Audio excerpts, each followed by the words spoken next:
For the repair of the Korval E&P-01 controller, the following procedures were necessary: replacement of various electronic components and general cleanup of the unit.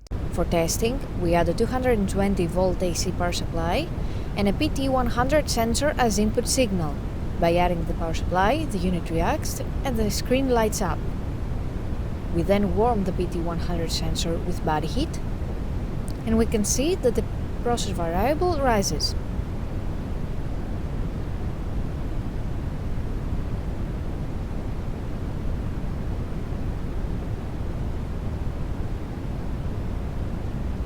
By cooling the sensor with some cooling spray, the unit reacts accordingly and the process variable lowers.